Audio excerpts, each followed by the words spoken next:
আসসালামু আলাইকুম। আমি ডক্টর সৃজনী আহমেদ। আমি সাইকিয়াট্রি বিভাগের সহযোগী অধ্যাপক হিসেবে কর্মরত আছি Dhaka community medical college, Moghbazar, ঢাকায় এবং MSE সেন্টার এখানে সাইকিয়াট্রি কনসালটেন্ট হিসেবে আছি। আমি আজকে আপনাদের সাথে কথা বলবো একটি বিষয় নিয়ে, সেটা হচ্ছে মানসিক রোগ সম্পর্কে আমাদের যে ধারণা, যে নেতিবাচক ধারণাটি কাজ করে, যে আমরা অনেকে মনে করি শুধুমাত্র শরীরেরই রোগ হতে পারে, মনের আবার রোগ মনের বিভিন্ন রোগ যে হয়ে থাকে এবং এটা অনেক সময় শরীরের সাথে সম্পর্কিত, এই জায়গাটি প্রায়ই দেখা যায় যে আমাদের মনোযোগের বাইরে চলে যায় এবং অনেক সময় আমরা দেখি যে মানসিক রোগের কষ্টে অনেকে ভুগছেন, কিন্তু সেটার জন্য কোনো চিকিৎসা নিতে আসছেন না, বা এটার জন্য যে চিকিৎসা হতে পারে এই বিষয়টাই হচ্ছে যে ধারণাতে আসছে না। যেমন একটা উদাহরণ বলি, খুব সাধারণ একটি রোগ আমরা পেয়ে থাকি প্রায়ই রোগীদের মধ্যে, সেটা হচ্ছে বিষণ্ণতা। এখন বিষণ্ণতার ক্ষেত্রে একটা সাধারণ ধারণা হচ্ছে যে বিষণ্ণতা আবার কি, মানে কেউ যদি খেয়ে পড়ে ভালোভাবে বেঁচে থাকতে পারে তাহলে তার মন খারাপ করার কি বিষয় থাকতে পারে।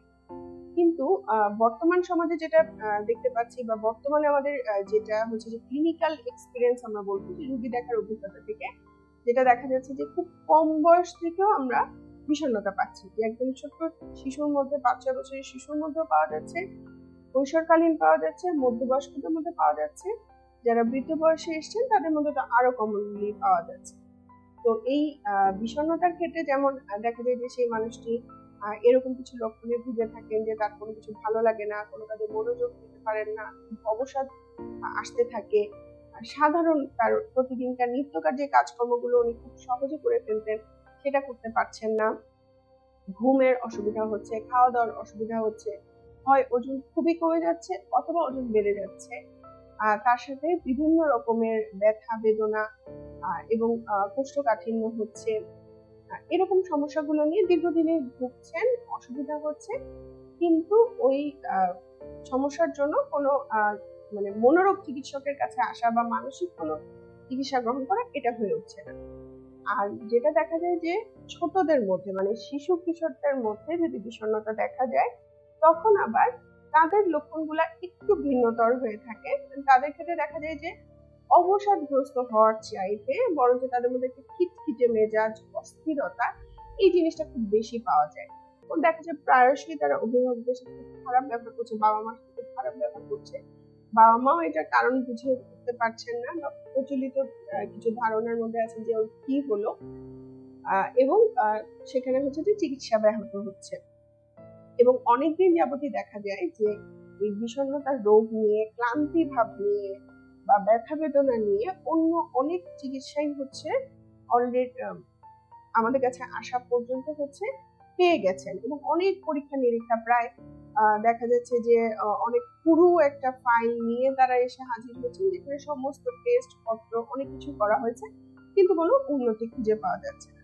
এটার একটা বড় কারণ কিন্তু আমরা যতই পরীক্ষা নিরীক্ষা করি, তাতে কিন্তু মানুষটার মন যে খারাপ এটা কিন্তু পরীক্ষায় উঠে আসাটা সম্ভব না। তার একটা ইসিজি করা হলো, তার রক্তের একটা পরীক্ষা করা হলো, সেটা কিন্তু এটা পাওয়া যায় না যে তার মন খারাপ বা তার কাজে আগ্রহ হচ্ছে না। এইটা টেস্ট করে পাওয়ার কোনো কিছু এখনো পর্যন্ত কিন্তু বিজ্ঞানে আবিষ্কৃত হয়নি। হ্যাঁ, মাথা, আমাদের মস্তিষ্কের খুব সূক্ষ্ম কিছু পরীক্ষা নিরীক্ষা আছে, সেখানে দেখা যায় যে সেগুলো করলে তখন পাওয়া যায় যে তার ব্রেনে কিছু কিছু জায়গায় রক্ত চলাচল একই রকম ভাবে হচ্ছে না। একজন বিষণ্ণ মানুষ এবং যিনি বিষণ্ণ না, তাদের দুজনের মধ্যে যদি মস্তিষ্কে কিছু ফাংশনের সময় ব্রেনের কোন কোন জায়গায় কাজ করছে এইটার পরীক্ষা করা যায়, সেটার ফাংশনালিটি টেস্ট করা যায়। এখন সেই টেস্টগুলো গবেষণার পর্যায়ে খুব আনকমনলি এই টেস্টগুলো হয়, এগুলো কিন্তু সব সময়কার প্রতিদিনকার দরজা খুলে যে রোগী ঢুকছেন তাদের ক্ষেত্রে করার জন্য না। সুতরাং এক অর্থে বলতে গেলে কোনো পরীক্ষা নিরীক্ষা দিয়ে কিন্তু মানুষের ক্ষেত্রে নিশ্চিত করা যায় না। আমরা নিশ্চিত করতে পারি কিভাবে, যে যখন আমরা তার সিমটমটা মনোযোগ সহকারে শুনি, তার একটা ইতিহাস নেই, তার শারীরিক পরীক্ষা নিরীক্ষাগুলো দেখি, শারীরিক কার্যক্রমগুলো কিভাবে চলছে এটা যখন দেখি, ল্যাবরেটরি টেস্টগুলো দেখি, এগুলো দেখে আমরা নিশ্চিত হই যে তার বিষণ্ণতার কারণে এই লক্ষণগুলো হচ্ছে।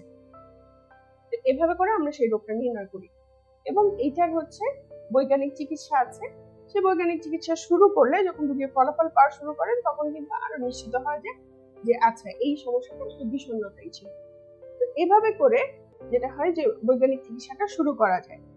আর সুতরাং বিষয়টা হচ্ছে যে মানসিক রোগের যে বৈজ্ঞানিক চিকিৎসা আছে, শারীরিক কিছু সমস্যা নিয়েও যে সেই মানুষটা হচ্ছে ভুগতে পারেন, এই বিষয়টা হচ্ছে খেয়াল রাখতে হবে।